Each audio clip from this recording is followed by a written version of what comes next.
But with all the new possibilities, with all with REST services, we saw several cloud services which were consumed with ABAP today already.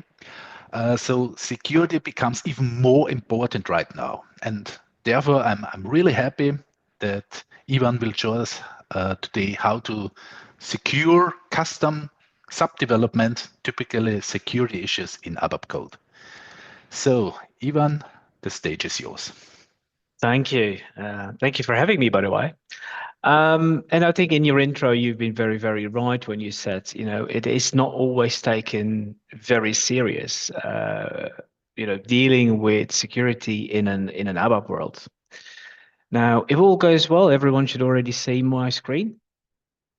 And maybe before we start, maybe a quick introduction about myself. Name's Ivan, as already shortly introduced.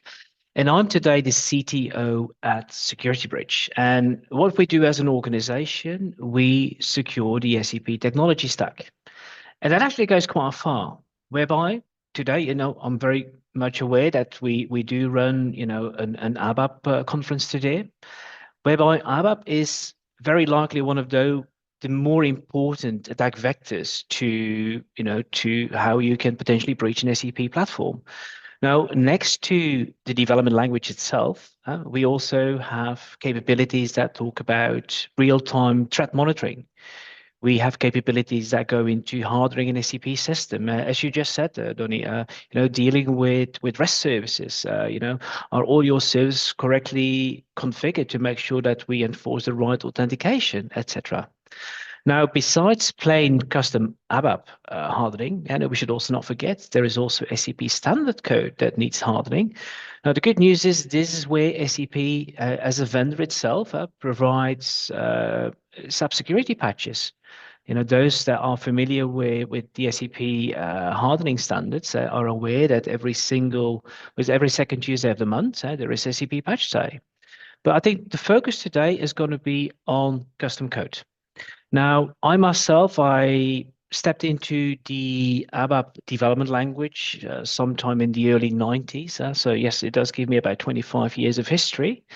And I made my first steps into development when it was still called R2. Shortly after it became R3, and nowadays we all work on, or most of us will work on an S4 to even cloud-hosted systems and cloud-native systems even. So the objective that I have today is I want to give the audience a bit of an insight into how can you secure your code base? What are some of the example vulnerabilities that we see in the space? And we're also going to have a bit of a walkthrough in case you have a legacy environment where you have lots of years of custom development, potentially having hundreds, if not thousands, of vulnerabilities. How can you ever get rid of them? How can you grow into a more secure state? Now, clearly, we are here connected to a demo environment. It is one of the demo environments where we do actually have some live development. So we will be able to see a few good sample cases. And I will today focus mainly on the code vulnerability analyzer, because that's going to give us a view on what we typically see there within a classical ABAP environment. Now, maybe at first, a bit of the scope. So let me quickly give you a view on the scope that we can cover. Now, if you look at the SAP portfolio, there is lots of systems. You've got ABAP, native ABAP systems. You could also ABAP on BTP, et cetera, et cetera. So there is a multifold of technology stacks. But again, the focus today is going to be on the plain ABAP world, so the NetWeaver ABAP systems. Now, as soon as I would click on this application in this case, and we are just connected to one of our internal test labs, we directly get to see all the systems that we are currently running here within our own development environment. We have a number of systems, and two of those systems actually do have quite a bit of custom code, and unfortunately also some vulnerabilities. Now, a bit of a word of, when is something a vulnerability, or what exactly is a vulnerability? And I think in the beginning of the session it was mentioned, there is not so much there in the standard that deals with security.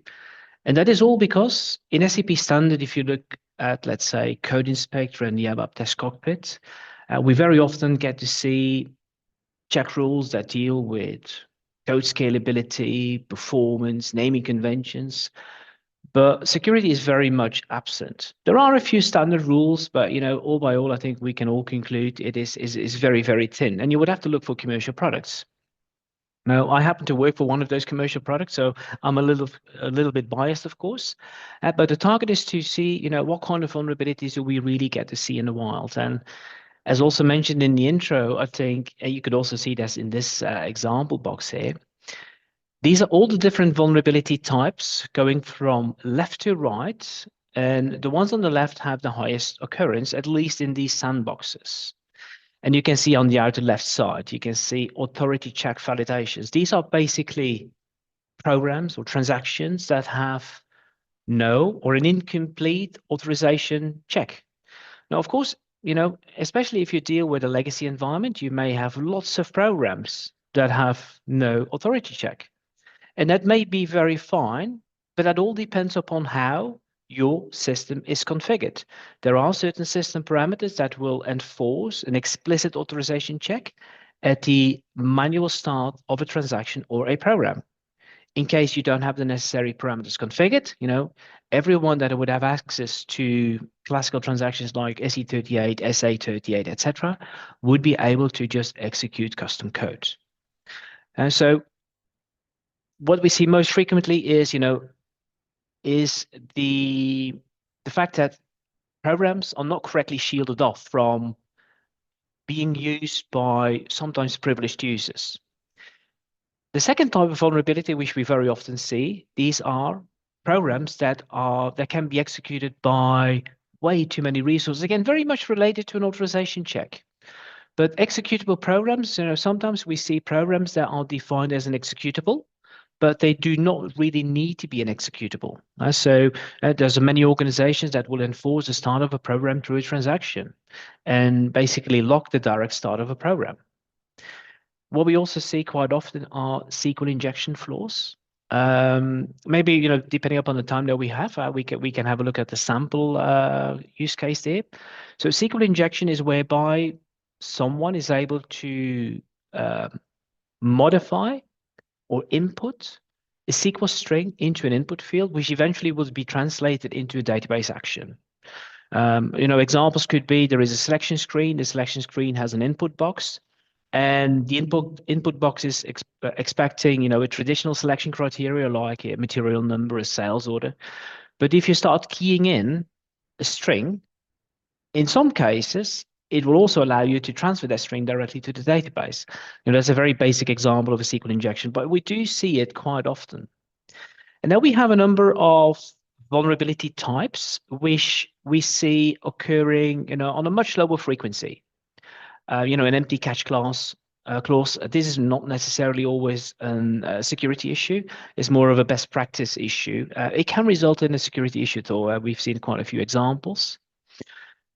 Another big issue that we sometimes see is, test objects. We all have been developing Z test programs or Y test programs that all of a sudden ended up in production. That should not be the case. And, probably the most dangerous ones that we see really often in the wild, these are backdoors. These are, pieces of source code snippets that are shielded off with a conditional check on a username, on a system name. And that can be potentially dangerous because it may allow a program flow to work or to behave differently on a test system versus on a production system. We've seen cases where there are discriminating authorization checks, etc. And now we have a whole range of vulnerabilities. I don't want to walk through all the different types that we see today in the wild. I want to spend some more time on actually, talking about if you have vulnerabilities, how can you identify them, and how, most importantly, is how can you also get them resolved as part of your running business. Now, if I just have a look here on the landscape, and in the landscape, I'm going to see all the systems that we currently have connected in our own environment. And I'm going to open here the development system. If I open the development system, I get to see, how many lines of code we have. We have close to 1 million lines of code on this system. and we have a bit more than 11,000 objects. Now, these are all custom developments, so this is nothing related to any SAP. There is some third-party software involved, but there is nothing related to SAP standards.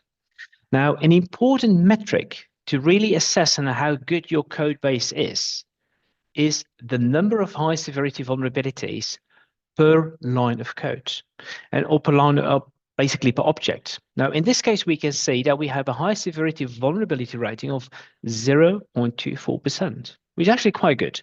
The average in our industry tells us that, as soon as we are below 4%, we are in a fairly healthy state. If you got more than 4%, you really need to get worried. There's a clear indication that you have taken zero care about security in the past. Nonetheless, we still see that we have more than 2,400 vulnerabilities, which may seem a lot. This number is not shocking me. Just going by the sheer number of source code, it is not an enormous box. We see if we go to our customer base, and I'm very sure if within the audience today, if we look around, there will be lots of environments that have a way larger code base, and still having more than 2,000 vulnerabilities is not shocking me. Now, it's all about the number of high severity vulnerabilities, because within custom code, we very often deal with 0 days. These are vulnerabilities that basically no one knows about. And a lot of vulnerabilities within custom code, unless of course you were the one, planting the vulnerability inside the source code, are actually quite hard to identify. You can only identify them by scanning your code base, which, especially if you're an external attacker, it's going to be very difficult to really perform a code scan. So therefore, a lot of source code vulnerabilities, unless of course the programs and the services are publicly exposed, are not immediately a major alert to your environment.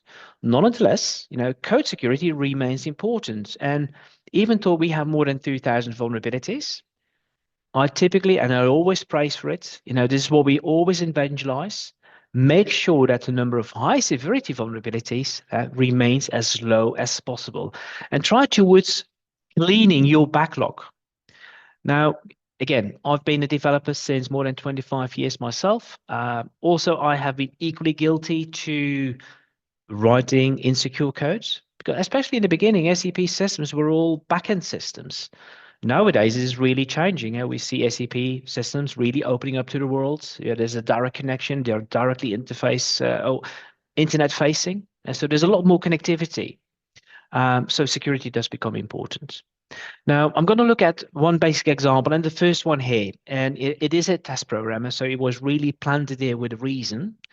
The vulnerability type, it says there is a source code injection flaw.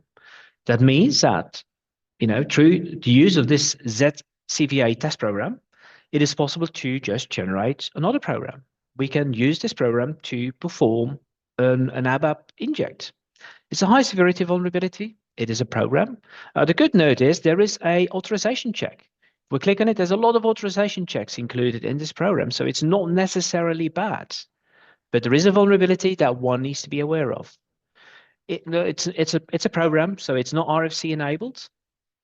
No, this box, I think there's one, I've quickly checked what box we are on, but we don't have an impact assessment. Now, and that is, if you're in a journey to, you have lots of vulnerabilities in your code base, and you want to find out, where do I even start? Even if you would have lots of high severity vulnerabilities, always look at the impacts, because it may very well be, and that's also something that I've learned out of experience, that even though you run a large code base, there's maybe only a small fraction of your code base that is still in use. We see lots of environments, especially, organizations going from an R3 to an S4 to something, the latest and the greatest.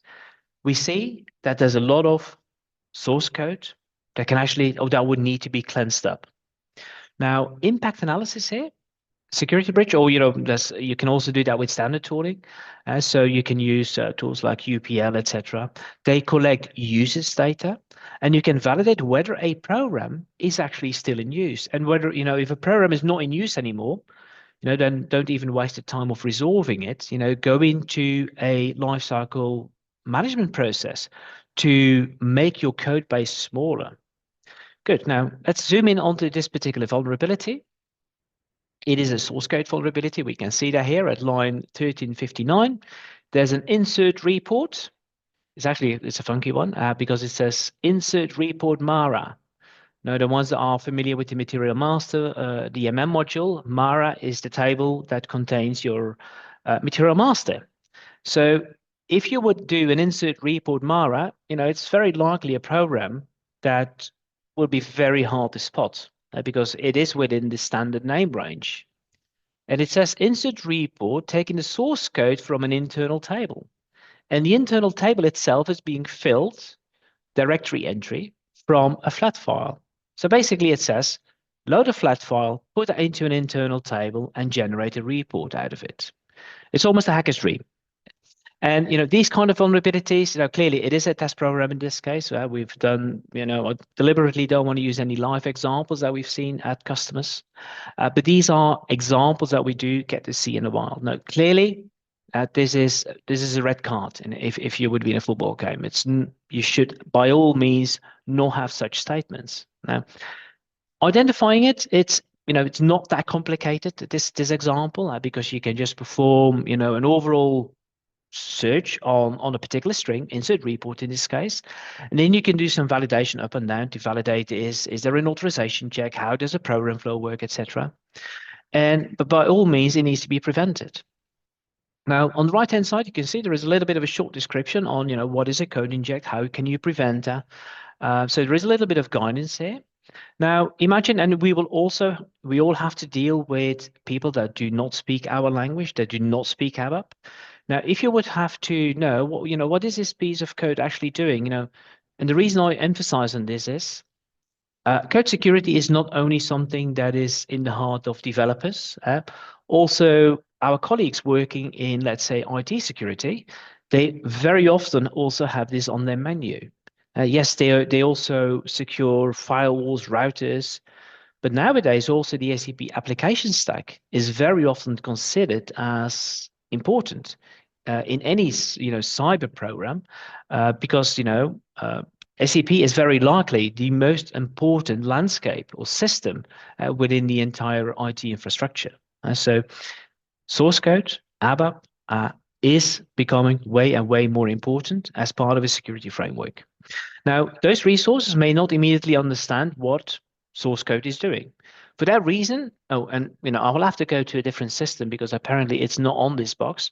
So let me just go into another system where we do have an integration here. And this is always happening when you go into a live demo. Let's see if we have a high severity vulnerability on this box. Let's take a very high severity vulnerability. Apparently there's nothing on this box, which is a bit of a shame. Now, unfortunately, I may not be able to showcase you then what I actually wanted to showcase you. Now, because depending upon the system settings you have, there is a little icon that says Ask AI. I know, I remember that from the morning session. There was a session that spoke about AI. How can you integrate AI within a development environment, within a security environment? And it is not active on the system, but there is normally supposed to be a box. If you would mark a line in the source code, you would say, explain me the source code. This tooling would, for instance, and this is the way we use it internally, it would send a piece of code to a large language model, and it would actually to a private instance. Let me be clear there, and it will actually return you on it will explain you what the code is doing, in plain English text, and it would also give you recommendations on how to prevent this from happening. Good. Now, by the way, this is a good other example. Here we got a backdoor on the user ID. I think it's one of those things I also mentioned in the very beginning. You should not have backdoors directly in your system. A backdoor could be on the username. You see, there's a hard coding on my username. Basically, I would be the only one that is able to execute this program. But we've seen cases where if username equals to, Doctor Who, then, use a different bank account number, etc. So you could have discriminating or conditional execution of source code. Now, very often we are being asked on, yes, we see vulnerabilities in the source code, and developers are never happy to be confronted with sometimes the inconvenient truth about their code. Now, as of when was a vulnerability introduced? And I think that's also an important element to also start talking about how do we start cleansing this? Because if I go just one step back, we can see this box has 422 vulnerabilities. Now we need to get them resolved. Now, no way on earth you will be able to start fixing 422 vulnerabilities on a single system.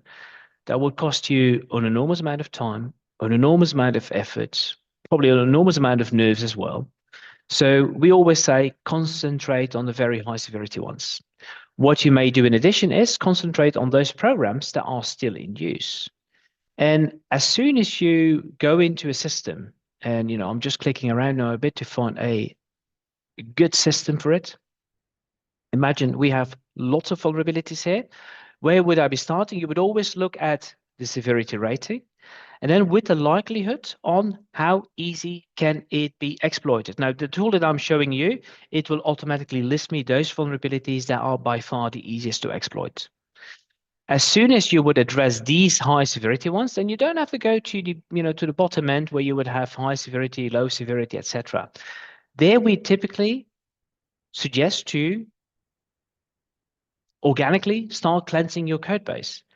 As soon as you apply a change to a piece of source code and you have implemented a security program that enforces a rule set to be applied on your code base, then take security into account and rerun the rule set based upon the then given set of code. That will help you to just, organically start cleansing your code base. Now, you may ask, how do you enforce scanning? There are lots of tools on the market for that. There's a free tools, there are commercial tools. Also within SAP standard, there are a few tools. You could, for instance, use Code Inspector. You can use the ABAP Test Cockpit. And the rule set that we, for instance, run internally with Security Bridge, this is also the rule set that will be, immediately accessible and activatable within standard tooling, Code Inspector and ATC. That will help you to really, enforce that developers also really take care. Now, being a developer myself, I also know that, very often we are being challenged with deadlines, and you're at the stage where you want to release a transport, and yes, there is a vulnerability, and you don't want to be confronted with, first having to fix it before you can release. Nonetheless, it is proven to, confront developers with the results of their source code. And what we typically do is, and I'm quickly jumping into, it says here ABAP code vulnerabilities, and so there's a specific scanner that we use internally.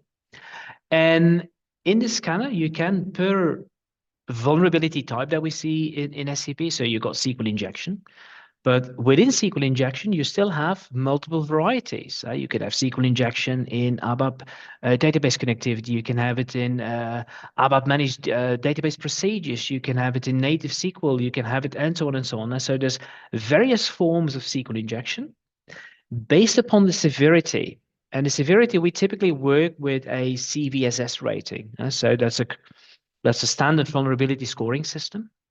It ranges between 0 and 10, and 0 is noise, and 10 is the highest severity rating that you could have. Now, within SAP standard, probably ATC priorities. And if I were going to change mode, you can see, ATC priorities typically deal with 4 categories. Something is an error, warning, information, or not even just ignore, no message. Depending upon the ATC priority classification, also your release process can be influenced. For instance, I could say, let's see if, let's maybe search for the backdoor. I think that was a good example. So let me search for backdoor. Backdoor vulnerabilities, here we are. As soon as we would have a backdoor on the username, in our setup, 8 high severity, 8 would instantly map to an error. But if you would say, in our case, we just want to make it an information at the release time, just save it. And at that point in time, across your entire SAP landscape, at least this is the way it's being configured within my own organization, I would still be able to release my transport. Bottom line, what I want to say is, make sure that you enforce a rule set within your release management process. And I'm really now talking about the classical ABAP development, because it's really going to be a very important element to also motivate your developers to really care for code security. Good. Now, another thing I would like to quickly showcase you is, because we've been talking about, code vulnerability results, etc. I also quickly would like to say how we as an organization typically scout for vulnerabilities, and how we also motivate developers to even proactively, in an early phase, resolve vulnerabilities before they are being deployed. And for that, quickly show you another capability that we deploy. We use an event monitor. And an event monitor is a threat detection engine. It is looking for vulnerabilities on the code base, but also on the use of services, the use of privileged accounts, etc. So there's an enormous amount of attack vectors, but the ABAP code base remains a very important attack vector. And not just the ABAP code base, also developers. Because many of us on the phone and in the audience, we all use development rights, and development rights are close to God rights on the system. That's also why they try to keep us tamed in a development environment. But nonetheless, a lot of developers know how to gain access from a development system into a production system. Now, for that reason, we also keep a very close eye on the behavior of developers in a system. And let's have a quick look in our own development environment. We run about 50 systems of all different types. And we see we have an enormous amount of events. We see there's an enormous amount of events, and there's a lot of login events from critical users. Now, if a developer logs in, it is a critical event because the developer has got rights very often. Now, let's zoom in a bit on the actual source code base. If I type in code, ABAP code vulnerabilities, let's also use the attack vector, the debugger, because the debugger, you can do a lot of things in the debugger. Do a quick search. Now, in the last 1 hour, we have 0 events. So, all easy peasy, nothing wrong. But now let's go back 1 full week across our entire landscape. And I'm pretty sure that we would see some examples here. Yes, we do have the debugger was used more than 1,000 times. Now, it is red because it all depends on what type of system it is. It's perfectly possible, on development, that's what we like doing, debugging. But if it's being done on a production system, that's an entirely different story. Now, even in the debugger, we can see there are various actions. We can see, and there was an authorization check bypassed. There's only one example. We're going to deep dive in a second. But we also see that we have new code vulnerabilities that have been introduced in the last 1 week. Now, let's take the first example here. Authority check has been bypassed. Now, there is, and I can openly show you this because it is a sandbox environment. We can see there is a certain user, a developer within my own organization, that has triggered a very high severity vulnerability. We know the name, we know the IP address, we know the terminal name, etc. And we can directly see, yes, they performed a program flow in a specific class method here, line number 24. They went from line 22 to line 24, bypassing an authorization check. That's a violation. These kind of alerts, they can be linked to an automated email, as an example. We can also in my own organization, if we see this in production, the user ID automatically gets locked. And so I just want to give you an indication on how an IT security audience can actually monitor not only the code base, but also the behavior of privileged users like us developers. Now, we know that that person bypassed an authorization. Now, we can even go as far to show a timeline. What else did that person do on the SAP systems? So it really can go very, very far when you do threat intel or a threat analysis. So we can go very, very far in identifying really what happened. Oh, I went 1 step too far. Let me quickly reopen it. So I also wanted to show you an example where we zoom in on, and let's again take, somehow my filter got reset. Let's zoom in on ABAP code vulnerabilities. Do a quick search, go for last week. And we will probably have some, we do have some phishing in it. I'll take the example here. There was a backdoor identified on the user ID. And there was also critical keywords. Maybe we should zoom in on the critical keyword because that has a high severity, it says. I click on it and I get to see, a program that contains critical keywords. Now, what is a critical keyword? And I think this is also something that will, probably require, if you talk about it within your own organization, it does require a larger discussion. Now, a critical keyword is typically, it can be a table that contains confidential data. It can be an info set that contains, company critical or relevant secret data. So, and what we have done as an organization, we have classified all the typical data sets that are critical in an SAP environment. And as soon as we see that someone is going into a data source through a manual transaction or to a generic data access transaction like an SE16, etc., there's a warning. But the same needs to apply for source code. Also, custom code needs to have, it needs to respect access and the validations towards critical data. Now, if we go into this example, we zoom in a bit. We know that this piece of source code at line number 54 is having access to the table repo SRC. Now, we are all developers, and so this is your central ABAP repository. You should normally not have access to your source code base through source code. That's very uncommon. Now, of course, we are in the business of securing code. So in our cases, it is perfectly okay. So if I would go into the code vulnerability analyzer and I would say, imagine that is the example, we would internally just accept the risk. We would document why we do this. And that's important when you involve your code base into building up a security program. It is really very important that you start documenting all your risks. The fact that I document this risk as accepted because it's part of our, day-to-day business, it will also help us to start reducing alerts.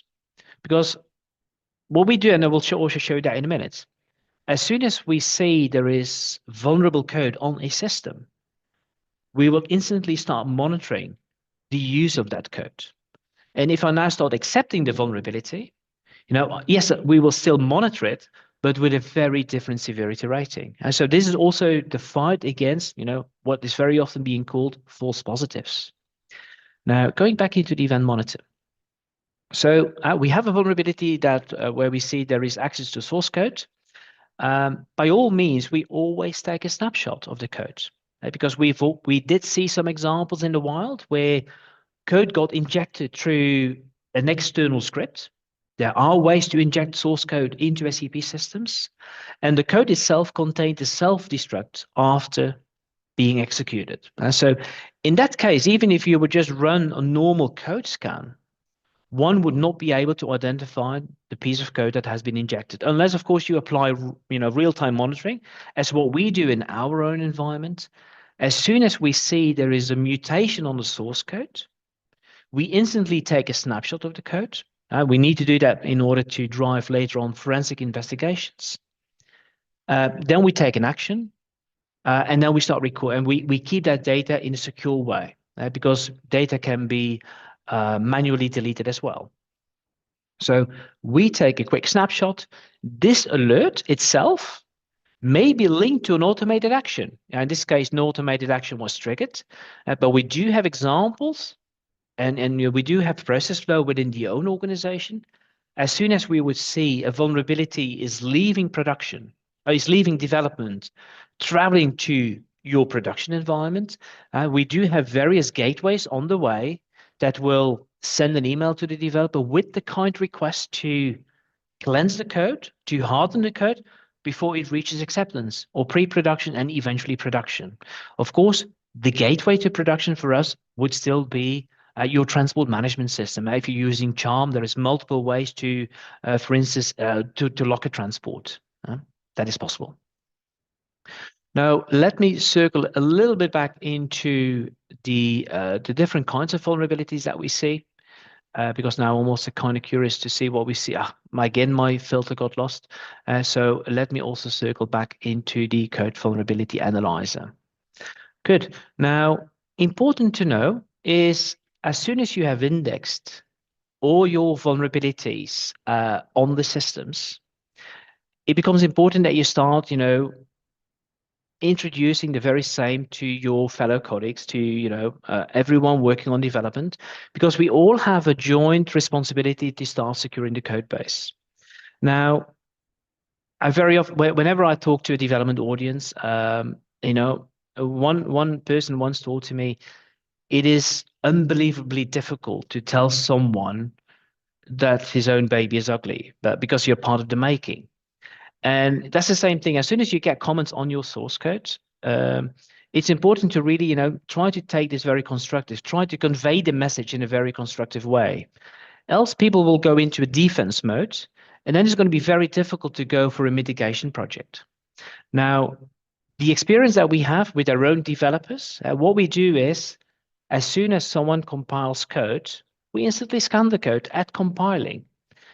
Developers do not have to activate Code Inspector or ATC, and as soon as we would see a vulnerability, there's a gentle email that will just remind you to fix it. And this enforcement goes higher and more stringent every time we move further down into the landscape. So as soon as you will go to production, there would be a hard lock. Now, of course, you can't do this from day one. It is always important, and there, I think probably lots of people on the phone would agree to this. If you have an environment that has a legacy of many years, and for instance, you have to work on a user exit or a baddie that already has, 1,000 lines of code, and you need to apply one small change. You need to insert, a mighty tiny change. And all of a sudden, IT security or your system owners, they have enforced code security. As of that moment, you have the pleasure of dealing with all the vulnerabilities in the code. Now, and of course, this kind of, this process will not work. So you need to establish a process whereby you start, step by step. At first, you scan the code that has been modified, the Delta code. And there's various ways on how to do this. So as soon as the Delta code is being revalidated, only then go into the second phase, concentrate on the high severity vulnerabilities. Once that phase is done, you move on to even the low severity vulnerability. So it needs to be a very organic process. Now, within SAP standard, many folks would already know there is the ABAP test cockpit. Now, the ABAP test cockpit itself also has a process whereby you can go for risk exemption. Risk exemption is whereby if there is a vulnerability, you can ask for an exemption that says, I can't fix this because for whatever reason, it's impacting the business, it is required, it's a false positive. And you can enforce a workflow whereby a developer can request it. It may go to his team lead, it may go to his peer, or he may even be able to do it himself. That depends upon the workflow that you configure. But risk acceptance is a very important element because there will always be ways that you need to, just sign off on the vulnerability. We have to be super honest here. You will not be able to deal with all code vulnerabilities. It is just important to make sure that you don't have these low-hanging fruits. These vulnerabilities are so easy to exploit. And as soon as a vulnerability is exempted or the risk is accepted, it still remains documented because, there's lots of environments, meanwhile, in SAP that need to be compliant with very specific audit and security regulations. It needs to be documented. But even more importantly is as soon as there is a vulnerability that remains unpatched or unfixed, we want to bring in the capability so that we can at least see who or what is executing the functionality.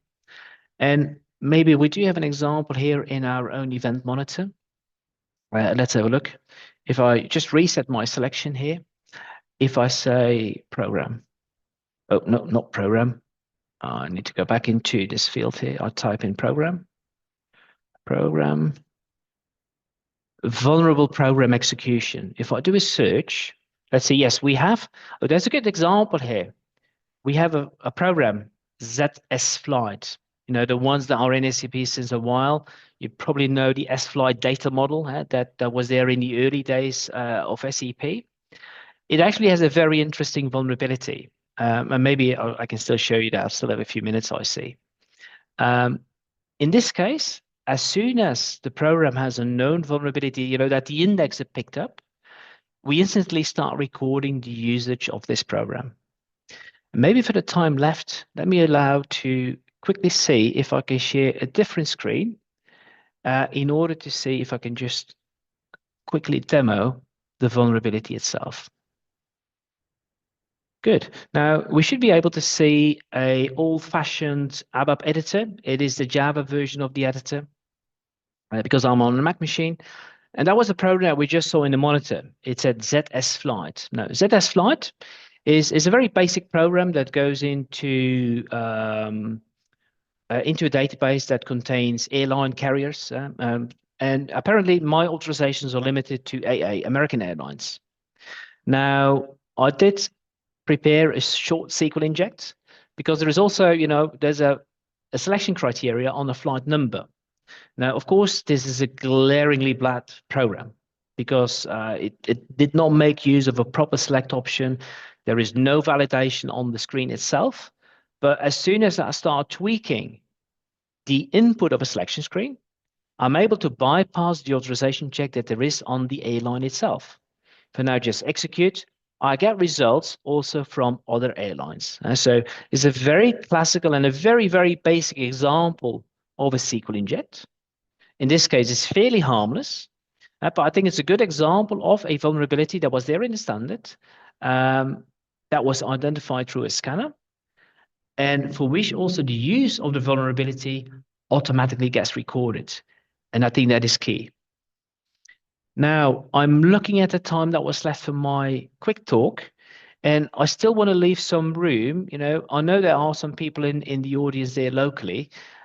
I would be open for questions at this stage.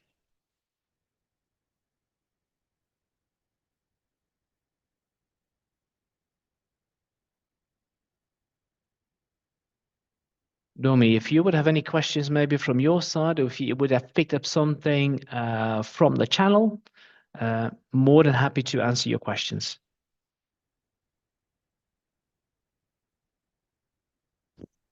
So, hello, sorry, we had a short issue, a connection issue. No, there were no questions on the chat so far. Okay. Yeah, I was thinking it was very, very interesting. Also a little bit scary. So what happens and what is out there in the wild with this self-destructing programs. I think we all talked about this. We all thought about this, but that is in the wild really crazy. Yeah, and I would not say that in the early days, let's say about 5, 6 years ago, we almost saw them on a daily basis. Meanwhile, a lot of organizations really matured, and they applied scanning, they have applied cleansing. A lot of organizations also go from an R2 to an S4, so there is an automatic cleansing that is being applied. But we still see it on a monthly basis in the wild. Yeah, it does happen.